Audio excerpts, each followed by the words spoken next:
Airport उद्घाटन कार्यक्रम में बोले योगी। पहले उत्तर प्रदेश की पहचान माफियाओं से होती थी, आज यूपी एयरपोर्ट वाले राज्य के रूप में जाना जाता है। जेवर एयरपोर्ट एशिया का सबसे बड़ा और दुनिया का चौथा सबसे बड़ा एयरपोर्ट बनेगा, जो रोजगार के लाखों अवसर लाएगा।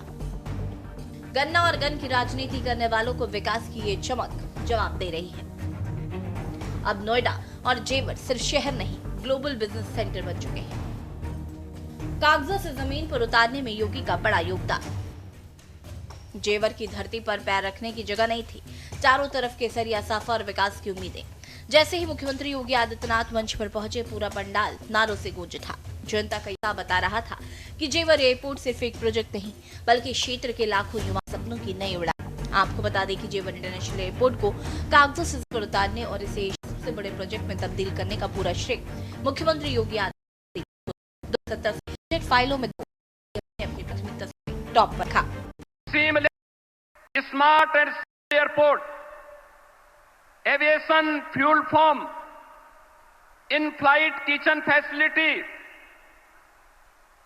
एमआरओ की आधुनिक डिजिटल और ऊर्जा संरक्षण पर केंद्रित ईज ऑफ जर्नी की संकल्पना के मार्गदर्शन में आज यह एयरपोर्ट साकार करने की दिशा में आगे बढ़ रहा है।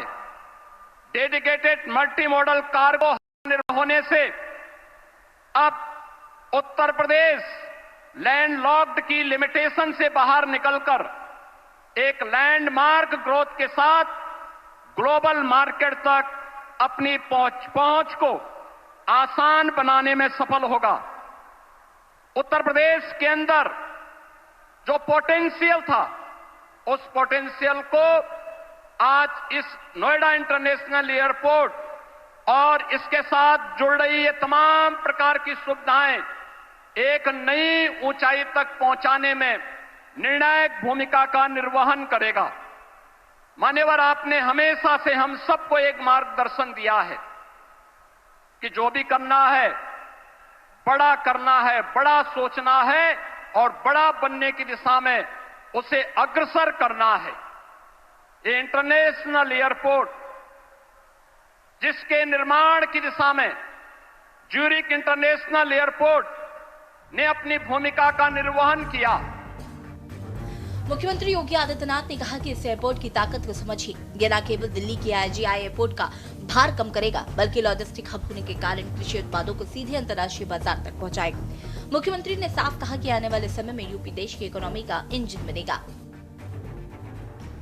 लेकिन यहाँ के अन्नदाता किसानों के प्रति भी आभार व्यक्त करते हैं, जिन्होंने यहाँ पर इंटरनेशनल एयरपोर्ट के निर्माण की दिशा में, जहां पर पहले तमाम प्रकार के आंदोलन चलते थे, उनके साथ डायलॉग बनाने के साथ ही जब किसानों को समयबद्ध मुआवजा और पुनर्वास के कार्यक्रम के साथ जोड़ा गया, तो आज 13,000 एकड़ लैंड नोएडा इंटरनेशनल एयरपोर्ट के लिए यहां के अन्नदाता किसानों ने यहां पर उपलब्ध करवाने में भी अपना योगदान किया है।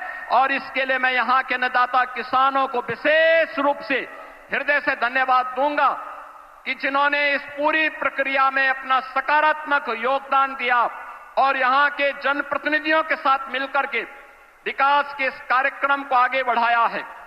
मान्यवर, आपने विकसित भारत की जो संकल्पना पूरे देशवासियों को दी है, उस संकल्पना के साथ आत्मनिर्भर भारत, आत्मनिर्भर उत्तर प्रदेश, विकसित भारत, विकसित उत्तर प्रदेश के लिए इस प्रकार का इंफ्रास्ट्रक्चर ये आज की आवश्यकता है।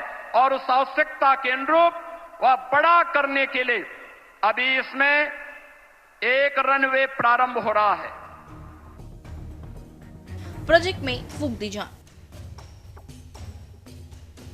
बता दें कि जेवर एयरपोर्ट का प्रस्ताव सालों से अटका था। पिछली सरकारों के दौरान केंद्र और राज्य के बीच तालमेल की कमी और राजनीतिक इच्छा शक्ति के अभाव में ये ठंडे बस्ते में था।